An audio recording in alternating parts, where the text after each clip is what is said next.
Muy buenas tardes a los amigos de Que No Te La Cuenten. ¿Cómo andan ustedes?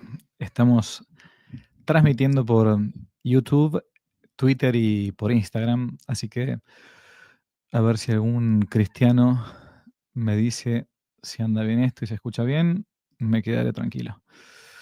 4 de noviembre del 2025. Son las 11 de la mañana, 11:02 en San Francisco, California. Así que bueno, espero que estén todos muy bien.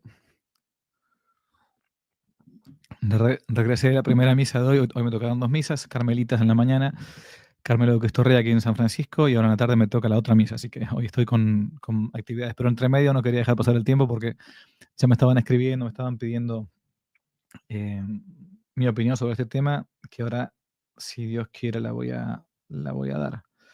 A ver, déjeme que termino de mandar una cosa acá que me faltaba, mientras se van agregando el resto. A ver, ahí estamos, listo. Bueno, muy bien. Hago una pequeña oración para comenzar, ¿sí? En el nombre del Padre, y del Hijo y del Espíritu Santo. Amén. Dios te salve María, llena eres de gracia, el Señor es contigo, bendita tú eres entre todas las mujeres, y bendito es el fruto de tu vientre Jesús. Santa María, Madre de Dios, ruega por nosotros pecadores, ahora y en la hora de nuestra muerte. Amén. Ave María Purísima, sin pecado concebida. En nombre del Padre, y del Hijo y del Espíritu Santo. Amén. Bueno, muy bien, aquí estamos entonces.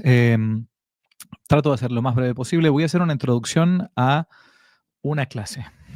Y después voy a dejar la clase acá para que vaya rodando acá en el canal.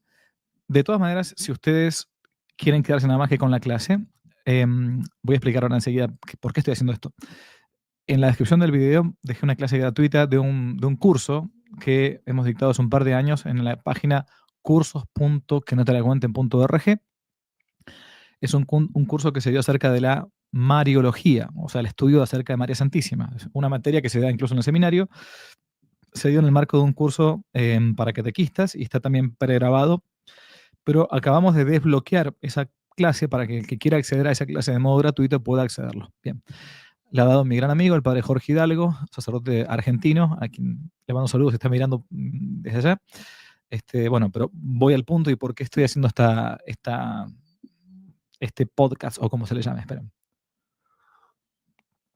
Bueno, hoy día 4 de noviembre de 2025, si ustedes se van a la página del Vaticano, exactamente acá, se ha dado a conocer un documento. No, este no es, espérenme un momento que soy lento. Ahora sí. Este documento que se llama así. Dice: Dicasterio para la Doctrina de la Fe, Mater Populi Fidelis, nota doctrinal sobre algunos títulos marianos referidos a la cooperación de María en la obra de la salvación. ¿Sí? Este documento que está acá, vamos a ver. Perfecto, muy bien. Como siempre, uno lo que hace rápidamente es ver quién lo firma esto. Entonces uno se va para al fondo de todo, me voy al fondo de todo, voy al fondo de todo, acá hay un montón de notas al pie de página, y rápidamente dice así, está firmado por el prefecto del dicasterio, su excelencia reverendísima Monseñor Víctor Manuel Cardenal Fernández, y dice antes, el sumo pontífice León XIV, el día 7 de octubre del 2025, o sea, hace más o menos un mes, dice: ha aprobado la presente nota deliberada en sesión ordinaria, o sea, que es un texto del prefecto para el dicasterio para la doctrina de la fe, con aprobación de su santidad el Papa León XIV. Muy bien, bien. Ok, el texto se llama así, Mater Populi Fidelis, como dije antes, y habla acerca de algunos títulos marianos referidos a la cooperación de María en la obra de salvación. Importante algunos puntos. Bien. Este punto número 3, voy a decirlo acá, uno se va a lo técnico, porque digo, hay mucho, ¿qué pasó? Bueno, vamos al grano, vamos al grano. Dice así, entre otras cosas. Bueno, es una introducción, dice, la madre del pueblo es contemplada con afecto, bla, bueno, en fin. Recientemente, este dicasterio ha publicado normas para proceder al discernimiento de presuntos fenómenos sobrenaturales. Ok, perfecto. punto 3. El principal problema en la interpretación de estos títulos, se le dan títulos a María Santísima, en fin, aplicados a la Virgen María, es cómo se entiende la asociación de María en la obra redentora de Cristo. Ustedes saben que el único redentor es Jesucristo, lo sabemos. ¿Cuál es el significado de esta singular cooperación de María en el plan de la salvación? Y dice acá, el presente documento, sin querer agotar la reflexión ni ser exhaustivo, intenta preservar el equilibrio necesario. O sea, no es un tema tampoco definitivo. Ok, punto. Es un texto, técnicamente dice, nota doctrinal sobre algunos títulos marianos, que no pretende ser ni exhaustivo ni definitivo. No es que uno se ponga en leguleyo y le esté buscando la quinta pata al gato, pero vamos a ser precisos en los términos. Vamos ahora al texto del punto número 22. Acá. Sí, esperen que voy mirando. A ver si esto se va viendo bien. Perfecto, bien. ¿Se escucha bien? Ok, bien, fenómeno. Muy bien. Dice así el punto número 22. Teniendo en cuenta la necesidad de explicar el papel subordinado de María a Cristo en la obra de la redención, es siempre, dice así, es siempre inoportuno el uso del título de corredentora para definir la cooperación de María. Este título corre el riesgo de oscurecer la única mediación salvífica de Cristo y por tanto puede generar confusión y un desequilibrio en la armonía de verdades de la fe cristiana. Porque, cierto, cita acá el texto de Hechos de los Apóstoles, no hay salvación en ningún otro, pues bajo el cielo no se ha dado a los hombres otro nombre por el que debamos salvarnos. Hechos 4:12. Entonces dice, cuando una expresión requiere muchas y constantes explicaciones, para evitar que se desvíe de su significado correcto, no presta un servicio a la fe del pueblo de Dios y se vuelve inconveniente. En este caso no ayuda a ensalzar a María como la primera y máxima colaboradora. En fin, bueno. Entonces nos encontramos con, resumo, una nota doctrinal firmada por el prefecto del Dicasterio para la Doctrina de la Fe, a cargo que anteriormente tuvo, por ejemplo, Ratzinger en el pasado, otros más, pero con la aprobación expresa del Papa León XIV, ¿sí? Un texto que no pretende ser exhaustivo, dice acá, ni agotar la reflexión. O sea, es una reflexión. Muy bien. ¿Qué más dice? Y que al parecer resulta que es inoportuno o inconveniente llamar así a María Santísima. Bueno, muy bien. Vamos a algunos puntos entonces. Vamos a sacar acá la imagen de acá. Me voy a mi cara, que no queda otra. Ahí estamos. Acá está la cara. Hola. Bueno, algunos puntos para tener en cuenta. Entonces, digo yo, si uno se va a la oportunidad o la inconveniencia del caso, bueno, seguramente sabrán más los que lo han escrito al texto este. La primera cosa que uno le viene a la cabeza, como esto del tiempo sinodales y la apertura del pueblo de Dios y cómo Dios habla bueno, ok, perfecto, permítasenos utilizar la cabeza, un segundo. Pero no, si no hay café, no hay cabeza. La primera cosa que uno le viene a la cabeza es cuando el Papa León XIV sube el pontificado, de las primeras cosas que se escuchó hablar hasta el día de hoy es de unidad, unidad, unidad, unidad. Paz, paz. Una iglesia dividida. Bueno, es un interrogante, es una pregunta que yo me planteo, ¿no?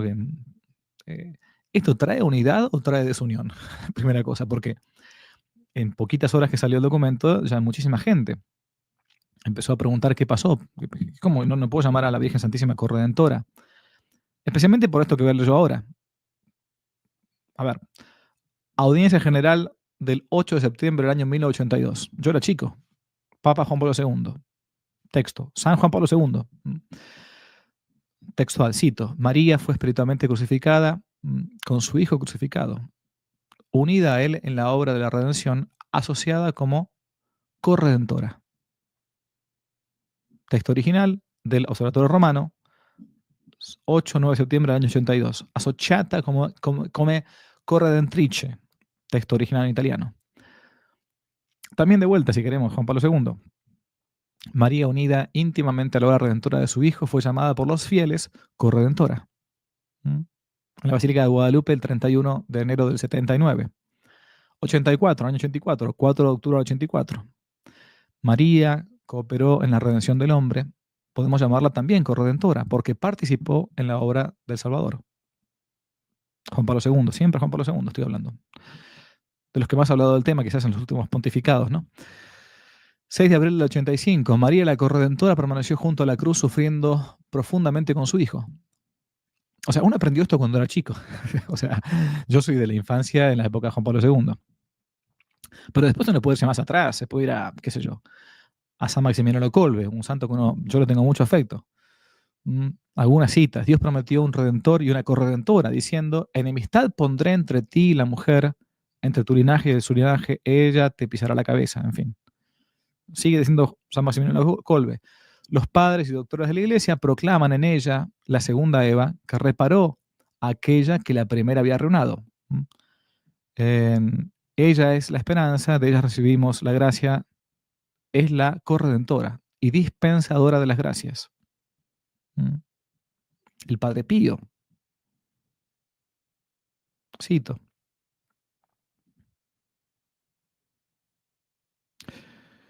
Quien pareciera que estoy penetrando ahora en lo que fue el martirio de nuestra muy amada madre, dice el Padre Pío. Oh, si toda la gente pudiera tan solo penetrar este martirio, ¿quién podría lograr sufrir con esta? Sí, nuestra querida corredentora. ¿Quién se rehusaría a darle el acertado título de Reina de los Mártires? Bueno, en fin. Muy bien. El tema es que me parece en el documento que... aquí está. Esperen que lo comparto de vuelta, si lo tenemos en pantalla, a la vista, acá.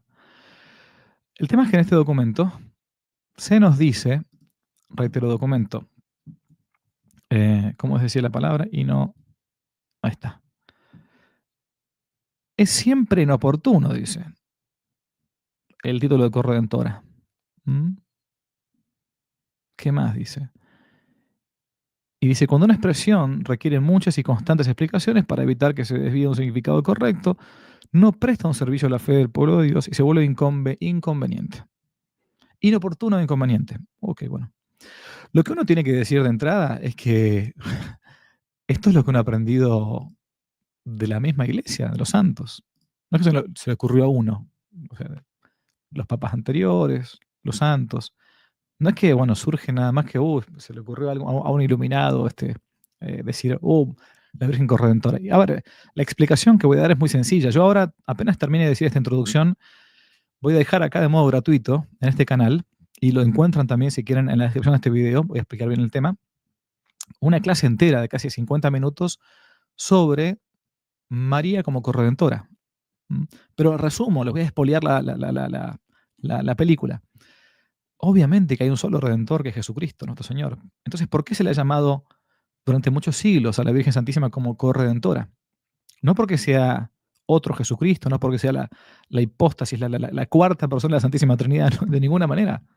Así como uno dice que cuando va un piloto manejando un vehículo, ¿no? Y tiene a alguien al lado, ¿no? Que participa también de esa carrera, ¿cómo se le llama?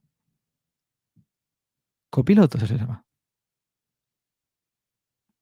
Esperen que le digo de vuelta. Copiloto. El que maneja es el otro, pero copiloto es el que está al lado, ¿no?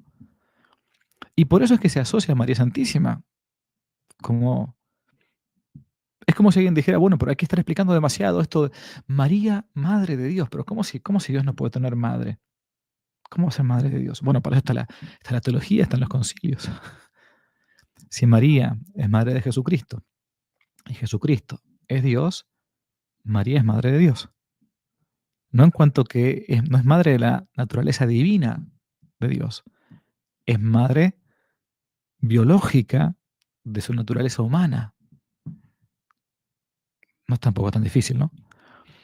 Ahora, lo que resulta bastante extraño es que haya tantísima precisión quirúrgica para intentar dejar de lado un título que hace mucho tiempo se vino usando, incluso por los papas y por los santos, cuando a veces no se utiliza esa misma precisión quirúrgica para otros documentos. Cuando fue el documento famoso de la bendición durante un par de segundos, como dice un texto, ¿no? De parejas del mismo sexo, emitido por el mismo dicasterio, por cierto, hubo que hacer un montón de malabarismo para entender bien qué es lo que querían decir, hubo que hacer notas aclaratorias, conferencias de prensa. Ahora resulta que hay una precisión filológica precisa. Digo, bueno, a ver, para que la gente no se escandalice. En primer lugar, es un título que viene ya de muchísimos siglos, ¿no? Reitero, de papas y santos. Pero alguno podría llegar a decir, pero padre,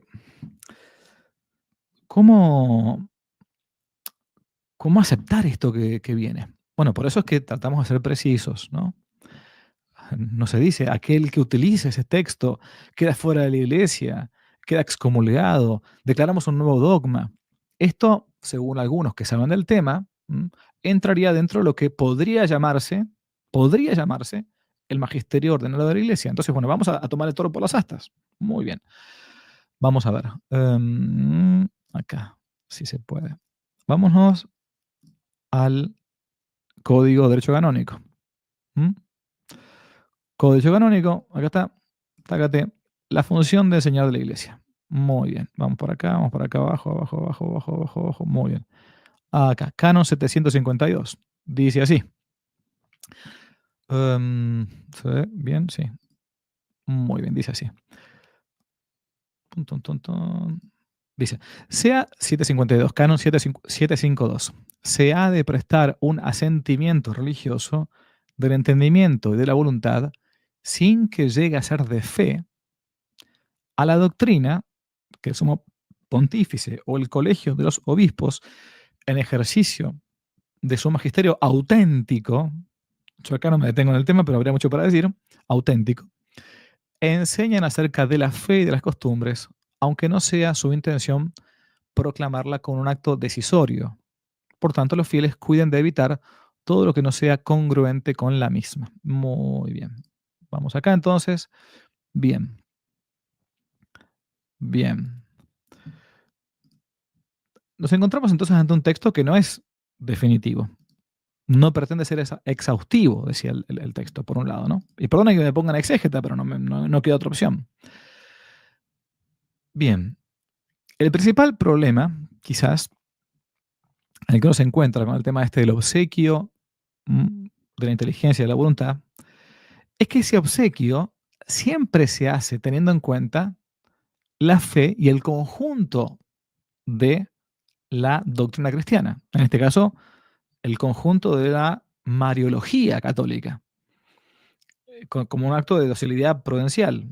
Es análogo a lo que un alumno hace con el maestro en clase. No está lobotomizado.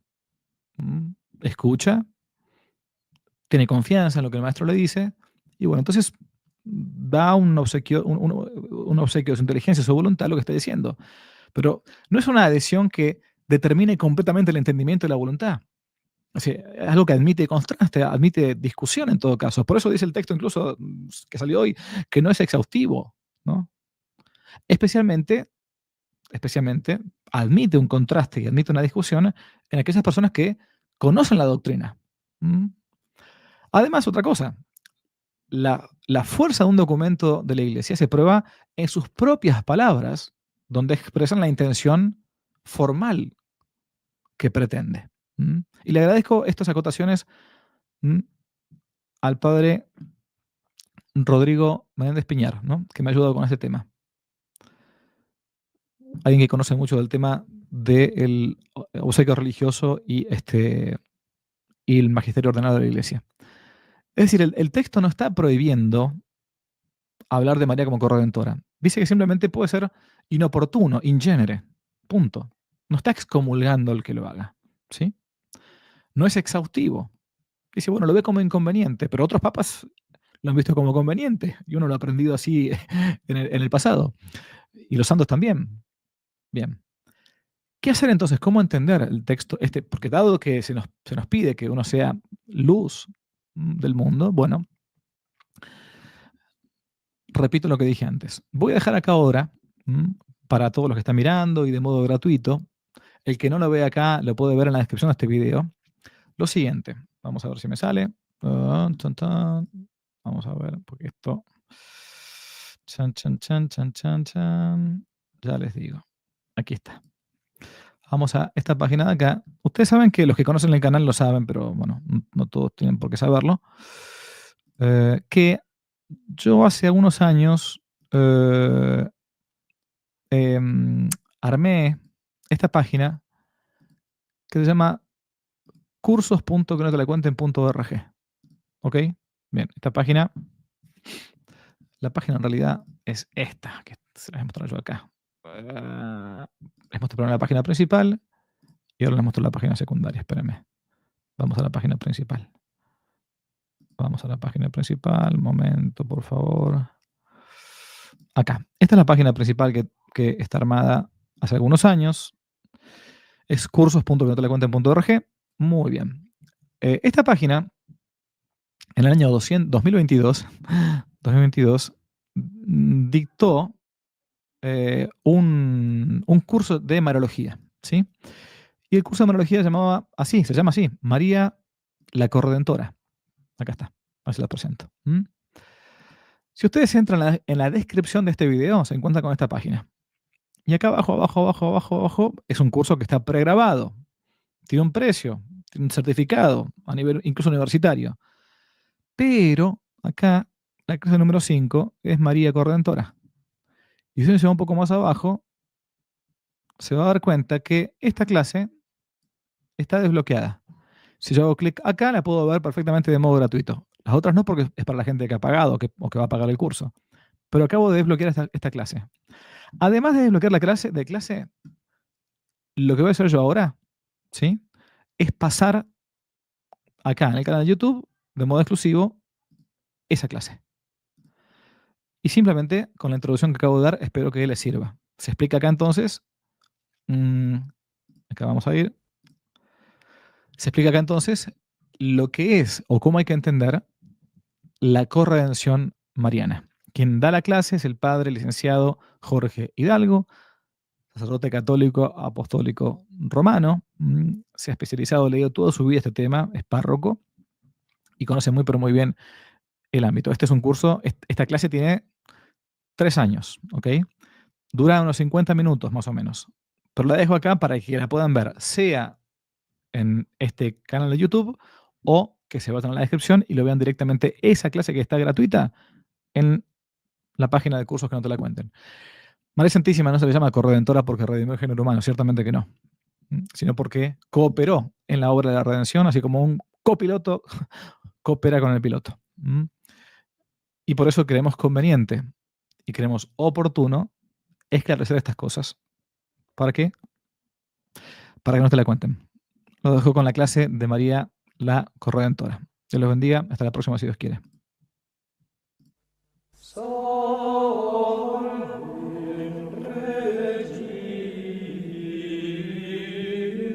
En esta exposición hablaremos acerca de la corredención maternal de María Santísima. En la conclusión diremos por qué afirmamos que tenemos que decir que la corredención de María es maternal. Esto, por supuesto, no es dogma de fe todavía, pero es una verdad firmemente establecida y creída por la Iglesia y también nosotros, de hecho, lo han dicho, está en la Sagrada Escritura, lo han dicho los papas, ¿no? Y nosotros también debemos creerlo así. Esperamos que algún día sea declarado como dogma. En este sentido, tenemos que decir que María Santísima es corredentora por dos aspectos. Primero, por su maternidad espiritual, que es lo que, eh, como hemos dicho, todos los dones que Dios da a Nuestra Señora brotan de su maternidad divina. Y en relación a nosotros, a su maternidad espiritual. Al engendrar la cabeza de la Iglesia, que es Jesucristo, engendra también a los miembros, ¿no? Y por ese sentido, su maternidad espiritual es lo que le da origen a su corredención. En esto es lo que decíamos, por eso hablábamos de su corredención maternal, ¿no? En segundo lugar, por su dolorosísima compasión al pie de la cruz, aquella que al dar a luz al Hijo no padeció lo dio a luz milagrosamente, como hemos explicado al hablar de la virginidad de María Santísima en el parto, al darnos salud a nosotros, padeció terribles tormentos. Por eso la liturgia afirma que sin morir ha merecido la palma del martirio. Por esa razón, por su dolorosísima compasión a favor nuestro, ella también debe decirse que es la corredentora. Dos aspectos entonces a considerar, ¿no?, cuando hablamos de la corredención. Uno es el aspecto objetivo y otro es el subjetivo. De otra forma, una cosa es que se abran las puertas del cielo y otra cosa es que la gracia se aplique a mi alma, para que yo pueda entrar cuando ya las puertas del cielo están abiertas. Porque si la gracia se aplicara a mi alma, pero las puertas del cielo estuvieran cerradas, evidentemente no podríamos entrar, ¿no? Y por otro lado también, si nosotros tuviera las puertas del cielo abiertas y yo no tuviera la gracia, tampoco podría llegar, ¿no? Entonces, los dos aspectos son necesarios en la redención: el objetivo, por el cual las puertas del cielo queden abiertas, y el subjetivo, por el cual nosotros podamos ingresar a la vida eterna, ¿no? En María Santísima, en los dos sentidos, es corredentora, ¿no? En el sentido objetivo, decimos propiamente que ella es la corredentora, o sea que ayuda, colabora por disposición de Dios en la redención de la humanidad, porque a Él se le ocurrió, porque a Dios se le ocurrió, no por necesidad, por sí misma, digamos, ¿no? Eh, no porque Dios así lo dispuso, por un lado, y por otro lado, María Santísima ayuda a que la gracia llegue a cada uno de nosotros. Y en este sentido nosotros decimos que María Santísima es la mediadora de todas las gracias, ¿no? Por eso, dos sentidos debemos afirmar cuando decimos que María Santísima colabora como nadie en la redención de la humanidad. Uno en el sentido objetivo, por el cual nosotros ingresamos al cielo, o ingresaremos al cielo, se abren las puertas del cielo, ¿no? En ese aspecto ella es corredentora, y en otro aspecto subjetivo, por el cual nosotros recibimos la gracia de Dios, y por eso María Santísima es dispensadora de todas las gracias. Bueno, esta doctrina que la Iglesia enseña tiene su fundamento, por supuesto, en la Sagrada Escritura, ¿no? Ante todo, el pasaje de la Anunciación y de la Encarnación, que ya algunas cosas hemos explicado cuando hablamos el programa anterior acerca de la virginidad perpetua de Nuestra Señora. Así que solamente hacemos referencia a eso, no lo vamos a exponer, ¿eh? Podemos leer Lucas 1, 26, 38, entonces allí tenemos el pasaje en donde se nota claramente lo que el ángel le dice a Nuestra Señora, ¿no?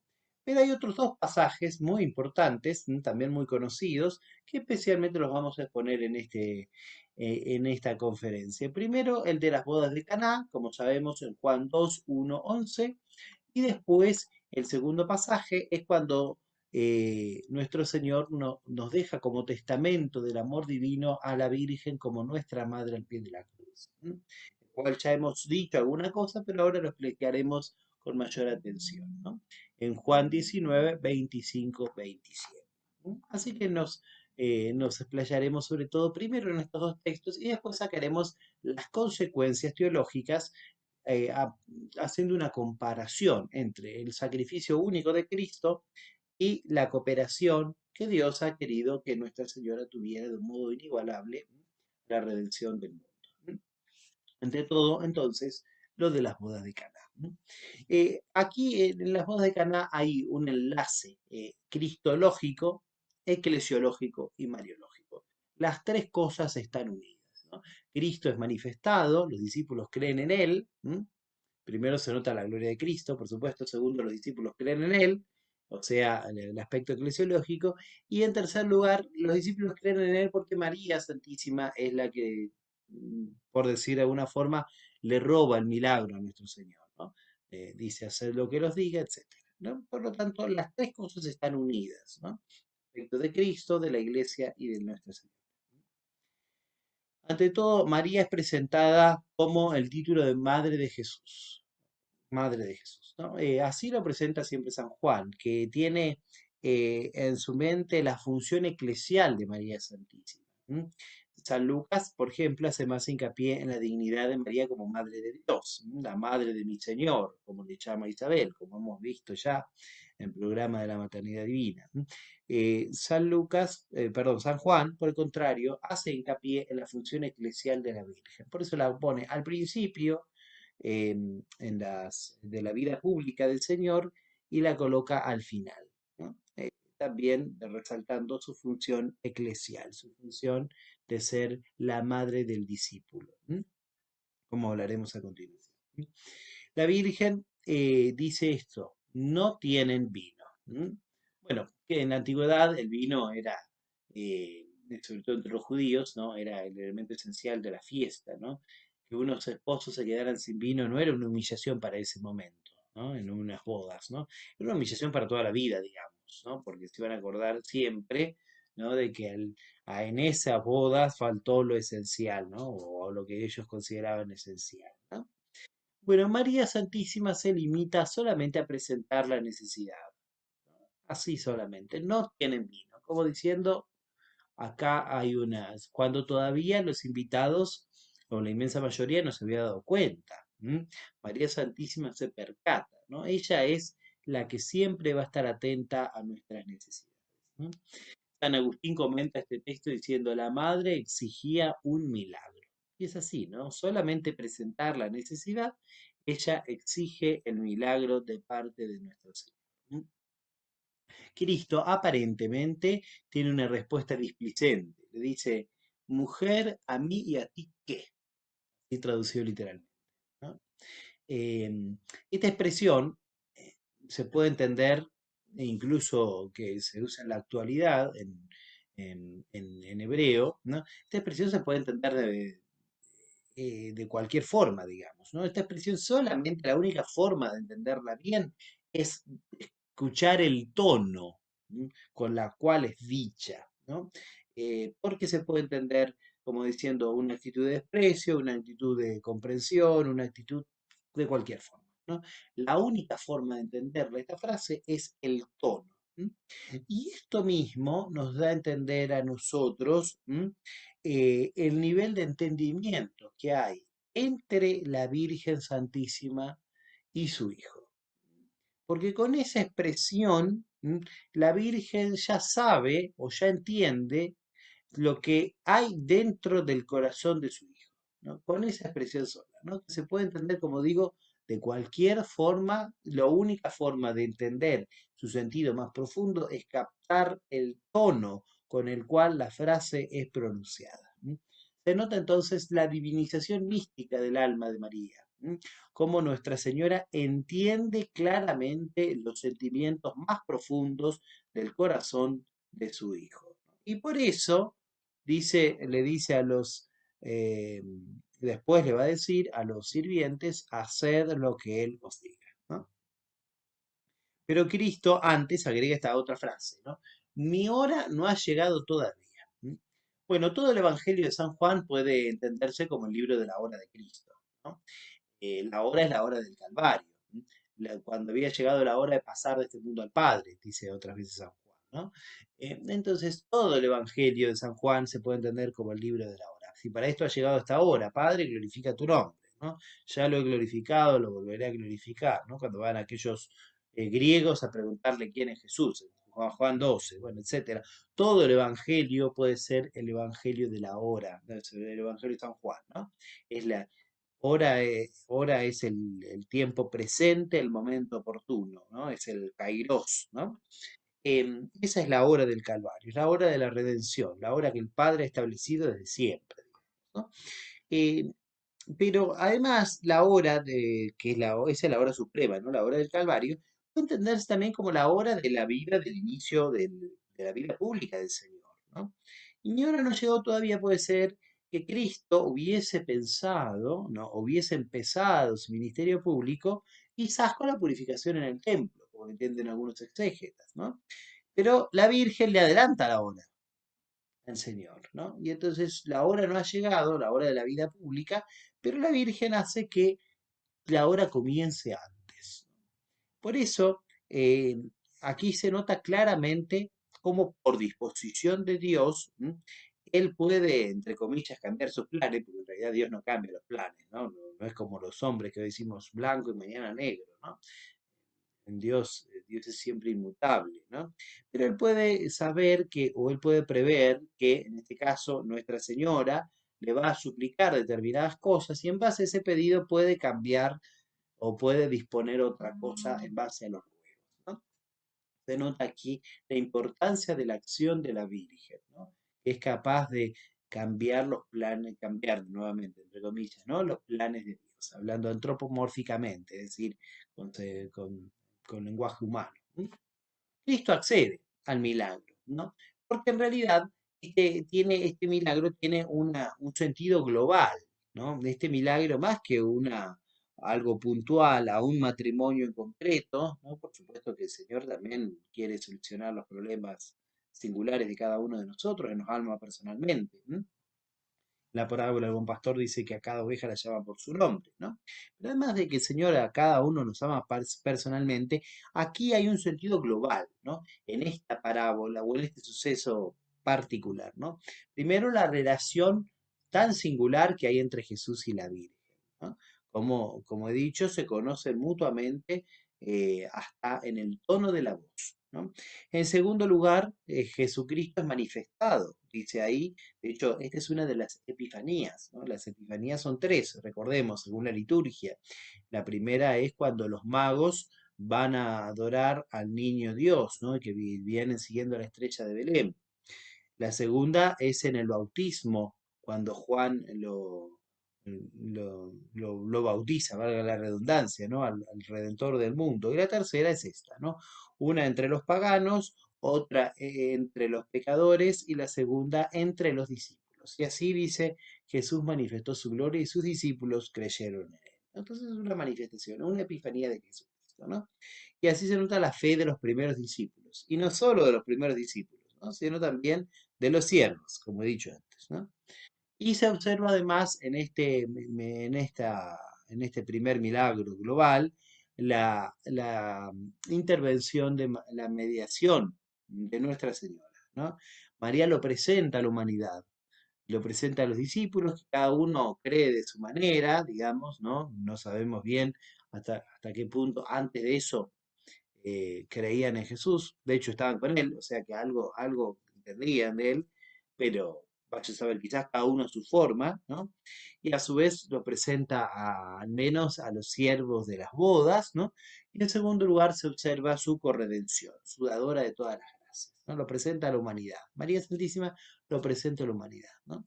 Y hace que cada uno singularmente crea que Jesús es el Hijo de Dios, ¿no? Entonces los dos aspectos juntos, ¿no? María lo presenta a todos, ¿no? Y por otro lado hace que cada uno acepte esa fe, ¿no? A Jesús como el Redentor, ¿no? O como el Mesías, ¿no? De esta forma se observan los dos aspectos en esta intervención de la Virgen, ¿no? Ella entonces dice, haced lo que Él os diga. Hemos dicho muchas veces que María Santísima es la omnipotencia suplicante, siguiendo a San Bernardo, ¿no? Y ya una frase acuñada por la tradición católica, ¿no? María Santísima es la omnipotencia suplicante. Lo que ella pide, entonces lo consigue. ¿M? Como el primer fiat, como primer hágase de la encarnación, ¿no?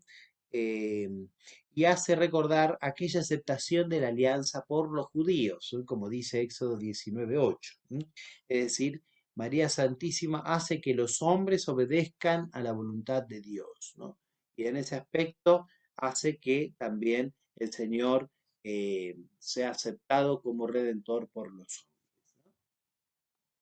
Entonces, Cristo dice, siguiendo el texto evangélico, ¿no? Llenad de aguas estas tinajas, ¿no? Llenad de agua estas tinajas, ¿no? Los siervos obedecen a Cristo por intermedio de María Santísima. No saben quién es Cristo. ¿No? eh, por lo visto conocen a María, ¿no? Por algo, ¿no? Quizás Nuestra Señora tenía una relación especial con los novios, de hecho, con los esposos que se casan, ¿no? De hecho, primero está nombrada la Virgen, María, y Jesús también fue invitado, dice después con los discípulos, ¿no? Entonces, María es la primera conocida, ¿no? Los siervos obedecen a Cristo por mediación de la Virgen Santísima. ¿m? Y el agua de la ley es cambiada en el vino de la nueva alianza. Este es el gran milagro, ¿no? Que hace nuestro Señor y que siempre va a estar detrás aquí en este pasaje, ¿no? Es lo esencial, digamos, ¿no? Se pasa el agua que está en las vasijas de piedra, al vino nuevo, ¿no? En las vasijas de piedra, como era la ley antigua, ¿no? Escrita en tablas de piedra, ¿no? Escritas en corazones de piedra, que el Señor iba a cambiar en corazones de carne. Ese agua, esa ley antigua de la gracia, de la antigua alianza, ¿no? Que nadie podía cumplir por sí mismo, como dice San Pablo, porque era dura, ¿no? Esa ley es cambiada, ¿no? Por la gracia de Dios que transforma los corazones y hace de las piedras hijos de Abraham, como dice nuestro Señor, ¿no? Esa es la nueva alianza, ¿no? Por eso el agua es cambiada en vino. Y esa es la séptima, el séptimo recipiente que contiene, ya no la vasija de piedra, sino el cáliz de la nueva alianza, ¿no? Es la sangre de la alianza nueva y eterna que se derrama por muchos para el perdón de los pecados, ¿no? Así que aquí hay claramente un signo eucarístico, ¿no? Eh, bueno, todo esto es lo que está detrás, ¿no? Pero además veamos que los protagonistas son dos. Los novios no están, digamos, ¿no? Los esposos ni aparecen, ¿no? Los protagonistas parecen ser Jesús y María Santísima. Es así de simple, ¿no? Jesucristo, que es el que está en las nupcias, ¿no? Y María Santísima, que aparece como la mujer asociada a Jesucristo, asociada al Mesías, como la mujer de la nueva alianza. De hecho, por eso Cristo la llama mujer. Esta palabra, mujer, a mí y a ti, que no es despreciativa, porque uno tendería a decir, bueno, ¿cómo le va a decir mujer a su madre? ¿No? Tiene que decir madre o no sé, eh, otra forma, ¿no? Pero en realidad todo en San Juan hemos dicho tiene un sentido eclesiológico. La palabra mujer remite a aquella de Génesis 3:15, que ya hemos comentado en el primer programa. Pondré enemistad entre ti y la mujer, entre su linaje y el suyo, etc. Y en Génesis 3:20, en donde dice que Eva es la madre de todos los vivientes. Ya hemos comentado también en el programa de la maternidad espiritual de María Santísima, sobre todo los redimidos, que ella es la verdadera madre de los vivientes y Eva era más bien madre de los que venían a morir. Así que esta palabra mujer retoma aquello del Génesis. Después, obviamente, hace referencia a lo que diremos a continuación, de María Santísima al pie de la cruz. ¿Vale? Mujer, ahí tienes a tu hijo. Nuevamente este término mujer. Y luego lo de Apocalipsis 12, en donde hay una batalla, como sabemos muy bien, entre el dragón y la mujer. Eh, y el dragón que quiere matar a la mujer, el hijo que llega al cetro, al trono de Dios, ¿no? El que gobierna las naciones con un cetro de hierro, y entonces el dragón que va a perseguir a los descendientes de la mujer, ¿no? Es decir, a todos los que guardan los mandamientos de Dios, ¿no? Como dice Apocalipsis 12, en síntesis, todo el capítulo, ¿no? Por eso tan importante es este término mujer, que no es despreciativo, insisto, más bien es la función eclesial que tiene Nuestra Señora en relación a la salvación del mundo, ¿no? María Santísima aquí personifica además al pueblo escatológico, ¿no? Aquellos que van a ser salvos, ¿no? Y María tiene otra función, aparte de ser la madre del Redentor. María Santísima aquí es presentada como mujer, es decir, como la esposa del Redentor del mundo, la esposa mística del Redentor del mundo. Esto es lo que quiere decir que María Santísima es la corredentora, es decir, es la que colabora, es como la nueva Eva, la nueva Eva que ayuda a la salvación del género humano, así como la primera Eva colaboró en la perdición de la humanidad, la segunda Eva, la nueva Eva, es la madre de los vivientes, la que ayuda al nuevo Adán, que es Cristo, como dice San Pablo, Romanos 5, ayuda al nuevo Adán a liberar al mundo entero.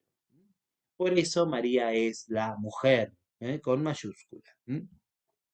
Cana entonces es el primer milagro.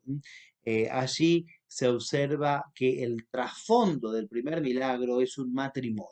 ¿no? Porque toda la Sagrada Escritura puede reducirse y resumirse en un matrimonio entre las bodas del Cordero con la Iglesia. Esto por eso tiene un sentido eclesial, ¿no? Tiene un sentido que los creyentes aceptan la fe como Jesús el Mesías y el Hijo de Dios. Y María entonces es madre de la Iglesia y madre de los creyentes. Los creyentes todos unificados por el milagro que María Santísima hace, digamos, le roba, por decirlo de alguna forma, ¿no? Le roba a Cristo. Por eso hay dos aspectos, ¿no? El aspecto objetivo por el cual María le saca el milagro al Señor, un aspecto objetivo, ¿no? Y un aspecto subjetivo que hace que los discípulos de Cristo crean que Él es el Mesías y a su vez que los siervos le obedezcan al Redentor sin conocerlo. Es un aspecto subjetivo en cada uno, ¿no? Según cada uno aceptan a Cristo como el Mesías, ¿no? O lo siguen o lo obedecen, digamos, ¿no? Es el aspecto subjetivo, cada uno distinto según la disposición o la particularidad de cada alma, ¿no? María Santísima, entonces, en este aspecto es la distribuidora de todas las. Eso podemos decir como conclusión del primer pasaje. En el segundo pasaje hemos dicho, María Santísima está junto con Juan, llamado solamente el discípulo amado, está al pie de la cruz. Juan 19, 25 al 27. Se observa la nueva maternidad de Nuestra Señora, que ahora es explicitada, explicada, ¿no? Es digamos, manifestada, porque en realidad la maternidad, como hemos dicho antes, cuando hablamos de la maternidad espiritual de la Virgen, ya está en su raíz, está constituida en la encarnación. Y esto es, como dije antes al comienzo, es el testamento espiritual de Cristo, ¿no? Las 7 palabras, las famosas 7 palabras son como el broche de oro, digamos, ¿no? De la misión del Redentor en relación a la humanidad, ¿no? Y una de esas es, mujer, ahí tienes a tu hijo. Bueno, para entender esto, luego dice el pasaje, otra de las palabras dice, todo esto se ha cumplido, ¿no? Todo esto se ha cumplido, nosotros a veces lo ponemos en relación a la muerte del Señor, ¿no? A veces cuando las Biblias se separan según el criterio del que edita, ¿no? Con titulitos, ¿no? Un pasaje para arriba y otro para abajo, ¿no? Y le ponen títulos, entonces esa parte todo se ha cumplido se suele poner para abajo, pero en realidad todo se ha cumplido también en relación a lo que dice antes, o sea, que María Santísima debía ser nuestra madre para que se cumpla lo que dice la Escritura, ¿no? Eso también está en relación a la maternidad espiritual y a su estar María de pie al lado de la cruz, ¿no? Luego el Evangelio, después de decir todo se ha cumplido, dice que Cristo, una vez que muere, su corazón es traspasado con la lanza, ¿no? Bueno, evidentemente aquí hay una relación entre lo que le había dicho Simeón a la Virgen, ¿no? Una espada te atravesará el corazón, con la lanza que atraviesa el corazón de Cristo. De la lanza que sabemos que brota sangre y agua, símbolo de los sacramentos de la iglesia. El agua, símbolo del bautismo, la sangre, símbolo de la Eucaristía. Y así como del costado de Adán dormido, Dios sacó una mujer que es Eva, así del costado del nuevo Adán dormido, Dios sacó una nueva mujer que es la iglesia. Como dice, por ejemplo, San Juan Crisóstomo, y junto con él tantos otros padres de la iglesia, ¿no? Entonces hay una relación entre la muerte del Señor, la relación eclesial, la relación sacramental y los corazones traspasados. El corazón de Cristo traspasado con la lanza y el corazón de la Virgen traspasado espiritualmente con la espada que Simeón le había dicho. Por eso, este aspecto tampoco se debe olvidar y que está en relación a que María Santísima está al pie de la cruz, ¿no? Por eso, aquí María Santísima aparece como la corredentora por el dolor, cumpliéndose aquello que dice el texto de la presentación, que hemos dicho recién, Lucas 2, 22, 40, cumpliéndose y lo que aparece en la pérdida del niño Jesús en el templo, en donde le dice, ¿por qué me buscabais? Yo debía ocuparme de las cosas de mi padre. El Señor se pierde 3 días, hay una relación entre la pérdida del Señor y su muerte, ¿no? Como dice, por ejemplo, Evangelio de San Lucas en la parábola del hijo pródigo. Mi hijo estaba muerto y ha vuelto a la vida, estaba perdido y fue encontrado. Por esa razón, la pérdida del niño en el templo tiene una relación mística con su muerte, ¿no? Lucas 2, 41, 52. Por eso también el niño perdió 3 días, ¿no? Y después de ese dolor que se observa también escatológicamente en Apocalipsis 12, 2 en concreto, ¿no? Hemos citado recién la mujer y el dragón, pero la mujer que dice el texto del San Juan el Apocaleta, que sufre de dolor, ¿no? Sufre de dolor porque nosotros le costamos a Cristo su muerte, su sangre hasta el final, y sufre María, lo acompaña a nuestro Señor en el dolor padeciendo con él. Pero por otro lado, María Santísima vence al demonio, ¿no? Si María Santísima es la corredentora por el dolor, María Santísima vence al demonio, porque aquí es donde se cumple que la mujer le aplastará la cabeza, cosa que hemos dicho ya y explicado en la primera conferencia, ¿no? De Génesis 3:15, ¿no? Y es cuando también la mujer huye al desierto, ¿no? Para que el demonio no la agarre, Apocalipsis 12, ¿no? Entonces, la mujer al final vence al demonio. Y se observa claramente aquí la íntima relación que hay entre la maternidad espiritual y la corredención. Una íntima concatenación, podemos decir, porque María Santísima es manifestada como madre de todos justamente cuando sufre. Por eso hablamos de su corredención maternal, siguiendo a los mejores mariólogos de nuestra época, ¿no? Como sintetiza el padre Rocho Marín en su libro La Virgen María, a quien recomendamos vivamente leer y profundizar para obtener más datos de lo que estamos hablando, ¿no? Además, cuando Cristo dice, mujer, ahí tienes a tu hijo, aquí se observa lo que se llama un esquema de revelación. Es como decir, he aquí al Cordero de Dios, como dice San Juan el Bautista al inicio del Evangelio de San Juan el Evangelista, ¿no? Un esquema de revelación, es decir, se aclara taxativamente qué es lo que una misión nueva, digamos, ¿no? Esto tiene relación, como hemos dicho recién, con las bodas de Caná, porque María es la mujer de la nueva alianza, es la mujer de las bodas, es la hora de la redención total, como hemos dicho, y hay una relación sacramental, como recién hemos explicado también, entre el matrimonio, la unión entre Cristo y la Iglesia, ¿no? El costado abierto del Señor, que brota sangre y agua, etcétera, ¿no? Y además hay una relación con lo otro que precede al texto evangélico, de María como madre declarada madre de Juan y de todos, ¿no? Porque antes se habla de la túnica inconsútil de Cristo, Juan 19, 23, 24, ¿no? Esa túnica que no se divide, que los soldados sortean, que siempre se ha visto en esa túnica la unidad de la iglesia. Esto también tiene relación con la Virgen, porque los discípulos, como hemos dicho antes, en las bodas de Caná, cada uno creía lo que le parecía acerca de Cristo, ¿no? Y después creen que Él es el Mesías directamente, ¿no? Gracias a la acción de la Virgen, ¿no? Bueno, María Santísima también hace que la iglesia sea una y única, creyendo que Jesús es el único Salvador, que es el verdadero Dios, ¿no? Y que es el único Redentor de la humanidad. Ella hace que los discípulos se unen, ¿no? Se unan. Y esa es la importancia que tiene la presencia de la Virgen Santísima entre la Ascensión y Pentecostés, como dice San Lucas en el inicio del libro de los Hechos, capítulo 1. Bueno, a esto le podemos agregar otros textos que tienen relación a la Virgen, pero bueno, para no hacerlo tan extenso, solamente los menciono para la investigación de cada uno de los que puedan ver este video. Zacarías 9:9 y Cantares de los Cantares 8:5. Y aquí la Virgen también aparece como la madre y la esposa del Verbo encarnado, lo mismo que hemos dicho antes en relación a las bodas de Caná. María Santísima tiene una nueva función, no solo la madre, sino también es la nueva Eva que colabora con el nuevo Adán. Y Cristo le dice al discípulo, le dice, he ahí a tu madre.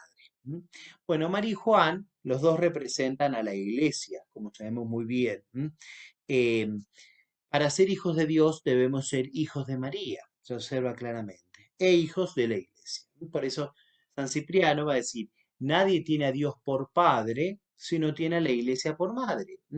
Y tomando esta misma frase, con mucho acierto, va a decir San Luis María Griñón de Montfort, nadie tiene a Dios por padre si no tiene a María por madre. Es exactamente lo mismo, porque la iglesia o Juan puede estar al pie de la cruz porque está allí María. Nosotros, si podemos seguir al Señor hasta el final, es porque Nuestra Señora nos concede a nosotros creer que Jesús es el Mesías, ¿no? La primera misión de Juan no es la de predicar. La primera misión de Juan es la de ser el Hijo de María. Por eso él está al pie de la cruz y no está Pedro. A veces hoy se hace tanto hincapié en la predicación, y está bien, digamos, ¿no?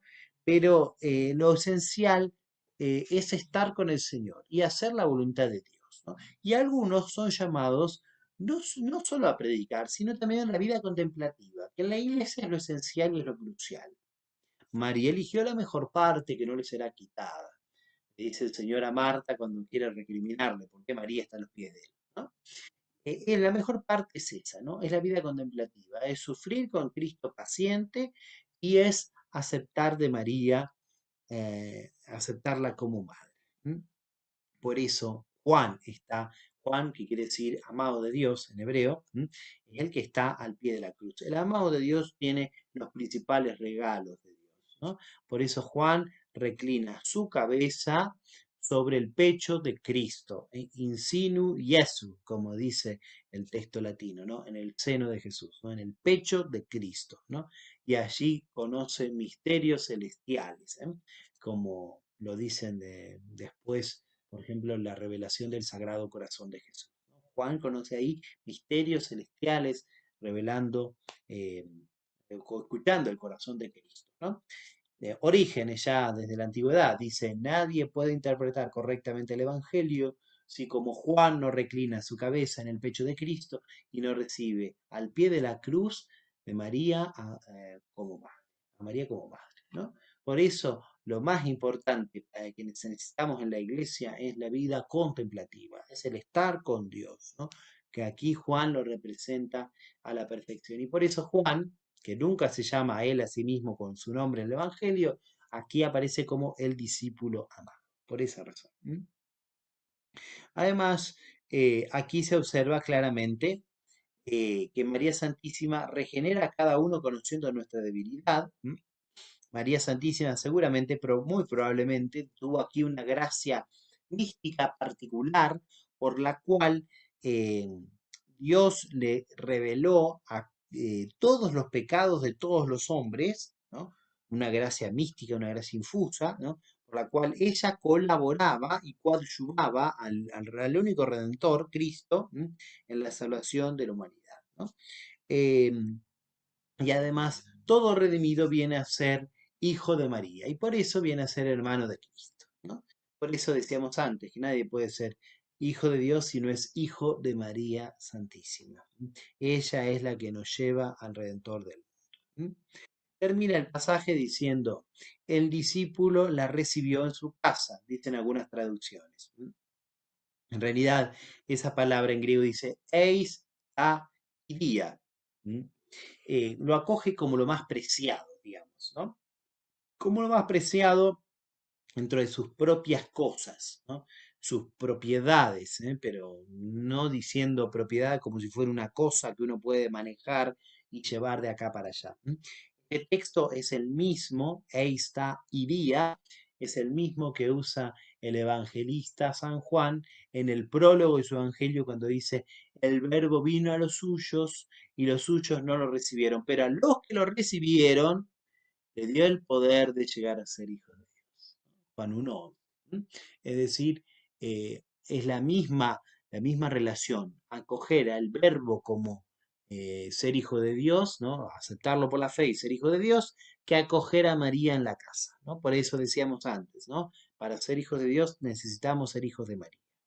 Y el auténtico hijo de Dios también es hijo de la Virgen, ¿no? Por esa razón necesitamos nosotros crecer como en nuestra devoción a la Virgen Santísima, el crecer en cuanto redimidos. Concluimos esta explicación de María al pie de la cruz diciendo que aquí se observan los dos aspectos, ¿no? Los dos aspectos de la colaboración de Nuestra Señora en la redención de la humanidad. Primero, la redención objetiva, la adquisitiva, por la cual María Santísima es la corredentora, está al pie de la cruz coadyuvando al tanto y cuanto como Dios quiere, ¿no? O sea, en la salvación de todos, ¿no?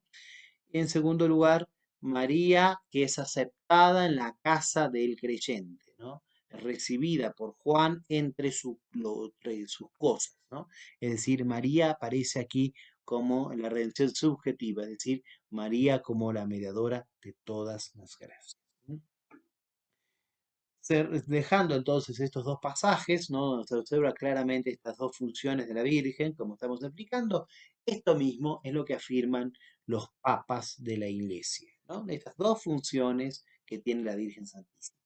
Citamos primero al Papa León XIII, digo la cita para que después la puedan buscar, Actas Apostolicae Sedis, número 28, 1895-1896, páginas 130 y 131, el Papa León XIII dice lo siguiente: la que había sido cooperadora en el sacramento de la redención del hombre, sería también cooperadora en la dispensación de las gracias derivadas de él.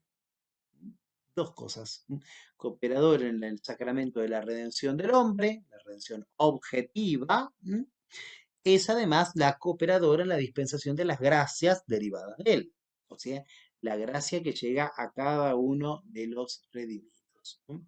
A cada uno de los cristianos, ¿no? Es decir, la redención subjetiva.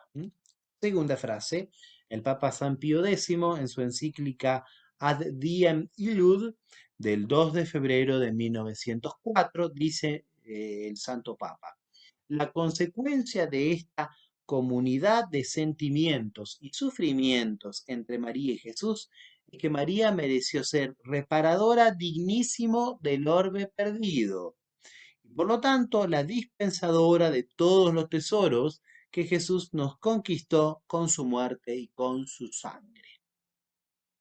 Los dos aspectos nuevamente.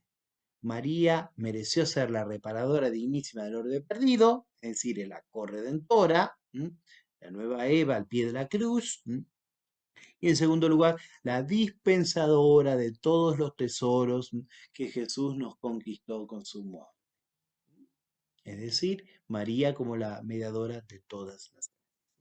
Por lo tanto, esto es el primer, y además agrego, ¿no? El primer papa que le da a María directamente el título corredentora es Pío XI. Pero vemos ya que incluso en el magisterio precedente, aunque María no sea designada con este nombre, también es llamada así de esta forma, ¿no?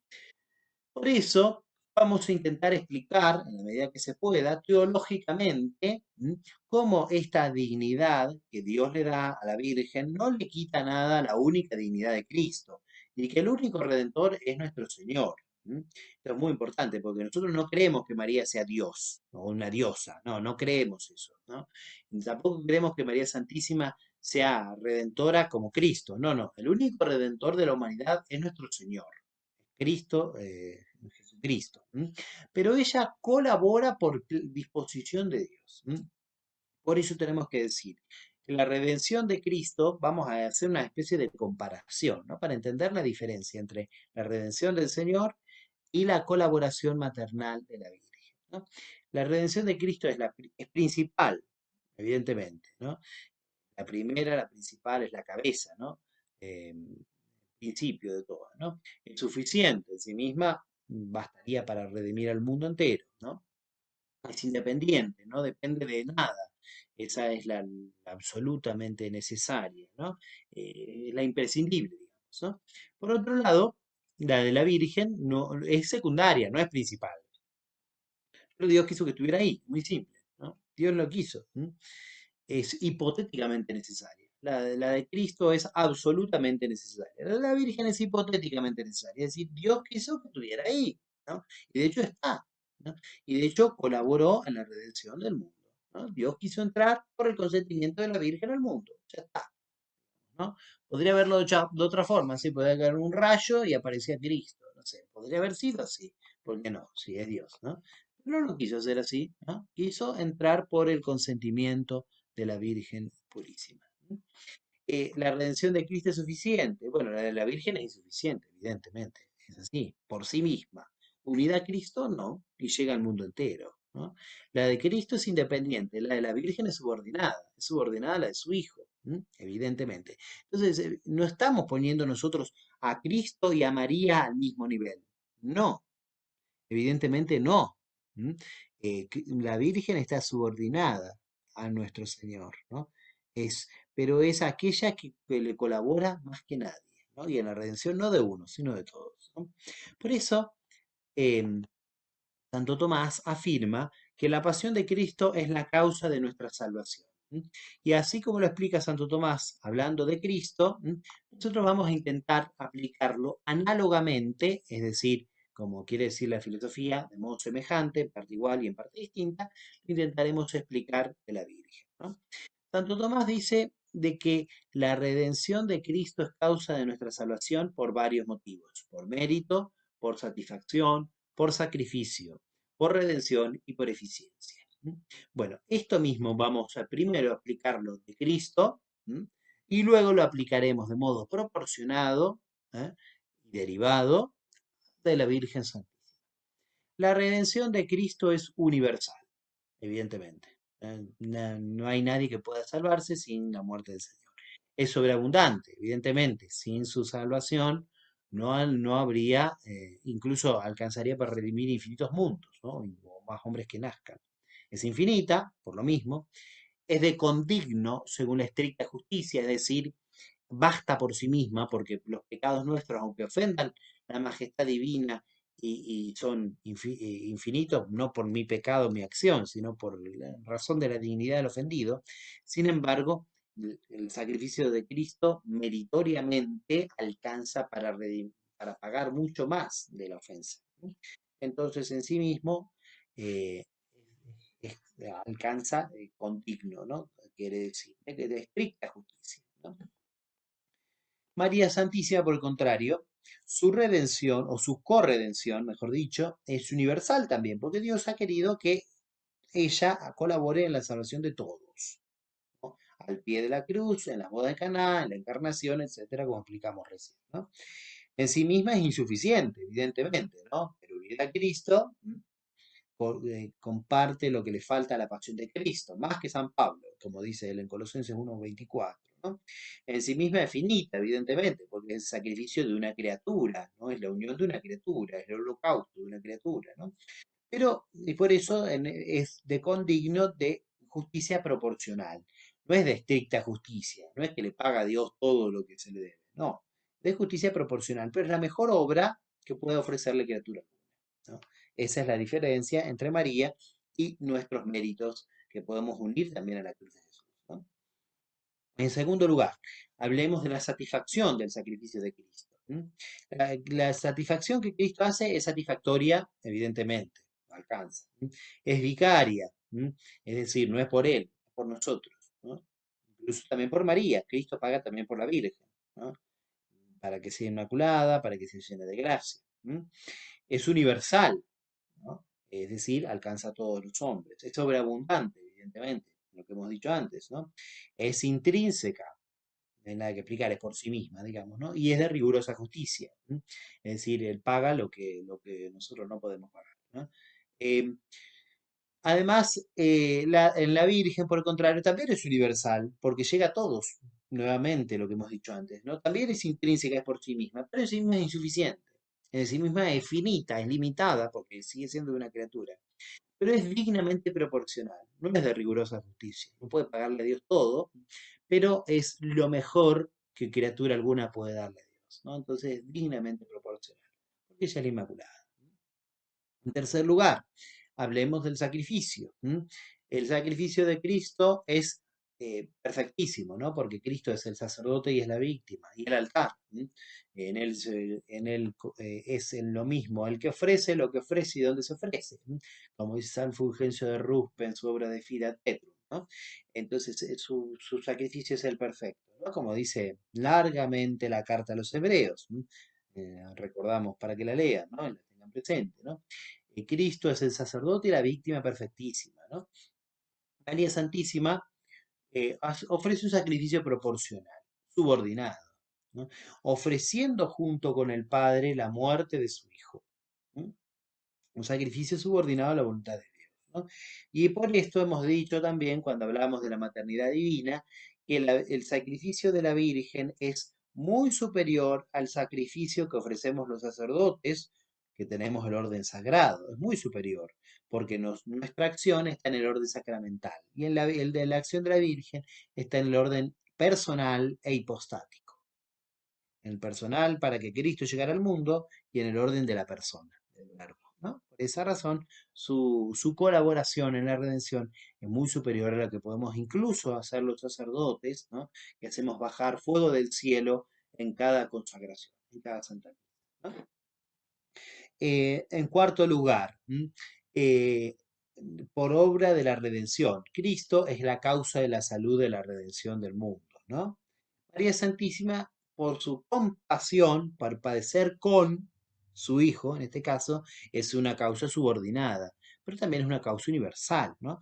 Por esa razón, María Santísima, su corredención maternal es distinta de la redención del Señor. Y en quinto y último lugar, tenemos que decir que por obra de la eficiencia, la redención de Cristo es principal en nuestro Señor en cuanto que es Dios e instrumental en cuanto hombre. ¿Qué quiere decir esto? Que, la humanidad de Cristo está pegada, ¿no? El instrumento conjunto, hemos dicho, ¿no? Ya se hablará un poco, cuando se hable de Jesucristo, se explicará esto un poco mejor, ¿no? El instrumento conjunto, ¿no? Y la Virgen es el instrumento separado, ¿no? Como el sacramento, pero es la causa eficiente dispositiva, es decir, lo que a nosotros dispone nuestra alma para aceptar la redención. Y es una causa universal, ¿no?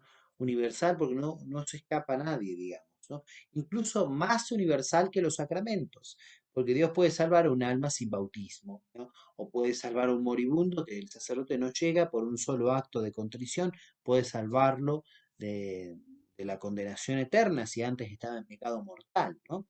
Bueno, pero nadie se escapa de la redención o de la colaboración de la redención de María. O sea, hay causas que son porque hay almas que se salvan más allá de los sacramentos, pero nadie se puede salvar sin la intervención, sin los ruegos, sin la participación de Nuestra Señora. Por eso, María Santísima es causa moral universal de la salvación del género humano, ¿no? De todos los redimidos. Por eso tenemos que decir, así como en Cristo nosotros decimos que Él tiene la gracia capital, quiere decir que Cristo es la fuente de la gracia, caput capitis, quiere decir en latín cabeza, ¿no? O capítulo también, ¿no? Cabeza, ¿no? Así como Cristo es la cabeza de la iglesia, ¿no? Y que Él consigue, es la fuente de la gracia y nos consigue la gracia para todos nosotros, ¿no? Eh, bueno, María Santísima es la que transmite la gracia, diría San Bernardo, el acueducto de las gracias, ¿no? Es el cuello, para ponerle una imagen, ¿no? En el cuerpo místico, ¿no? Si Cristo es la cabeza, María es el cuello que une la cabeza con los demás miembros de la iglesia, ¿no? Por eso su gracia se debería llamar la gracia maternal, como postulan algunos mariólogos, ¿no? La gracia maternal, que colabora con el Redentor en la redención del mundo. Por eso tenemos que decir que María Santísima es la corredentora de todos, ¿no? Y además, agregar que María Santísima es la mediadora y la dispensadora de todas las gracias. Ya algo lo hemos dicho, ¿no? Pero no viene mal aclarar y terminar la idea que hemos empezado, ¿no? Cristo es el único mediador perfectísimo. Cristo no necesita a otra mediación, evidentemente, ¿no? Eh, Él es el único mediador entre Dios y los hombres, como dice San Pablo a Timoteo en la primera carta, ¿no? Es el único. Pero así como Cristo, nadie puede ser llamado Padre sino el Padre de los cielos, y sin embargo de él desciende toda paternidad en el cielo y en la tierra, como dice San Pablo en la carta a los Efesios, ¿no?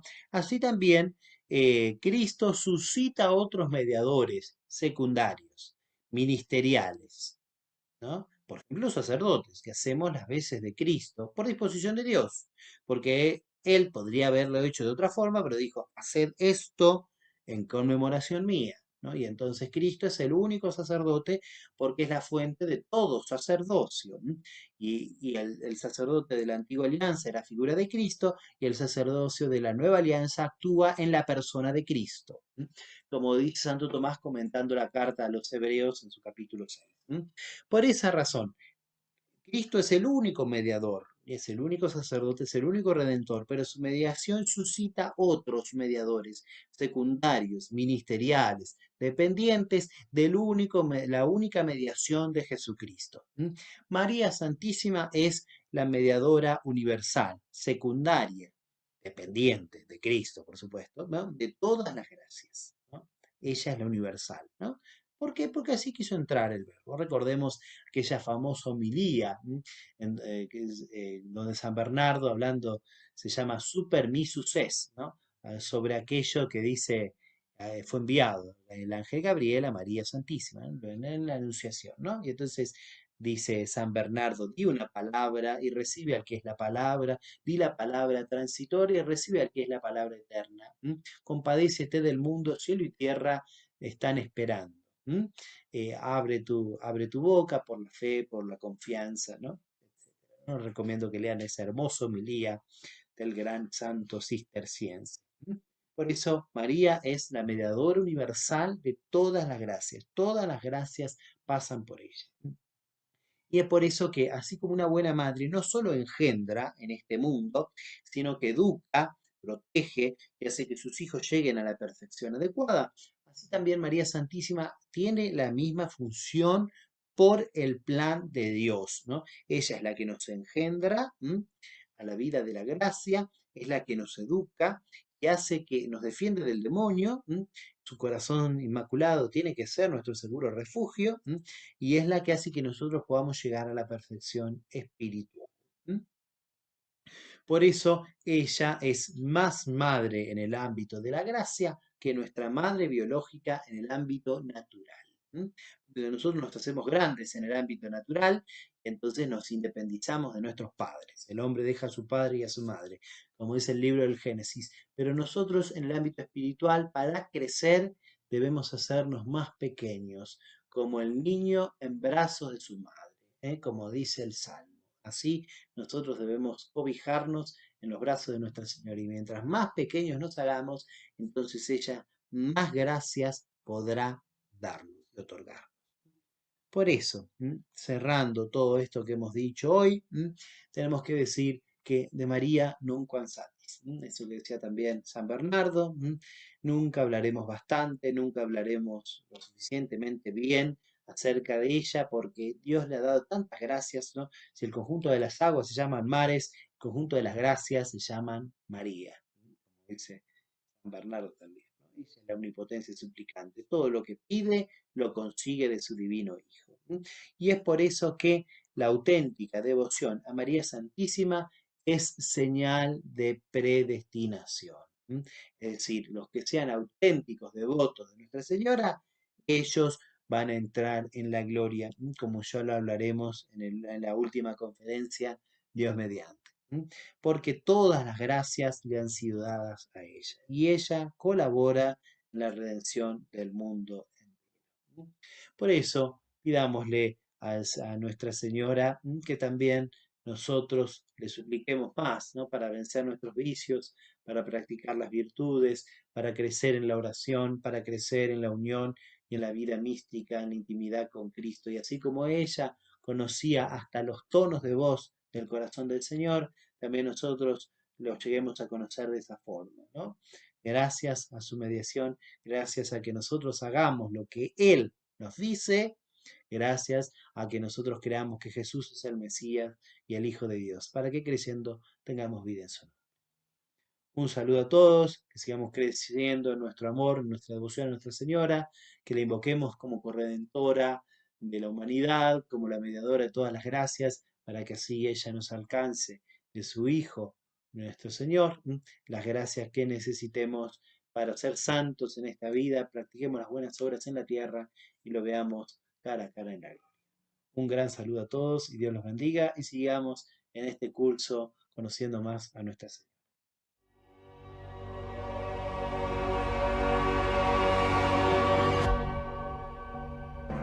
Si les gustó el video, aparte de suscribirse, activar la campanita y comentar, en la descripción de este video se van a encontrar con el link de la plataforma Patreon, un modo concreto de apoyar este apostolado que intenta hacer una contrarrevolución cultural y espiritual. Dios los bendiga y que no te la cuenten.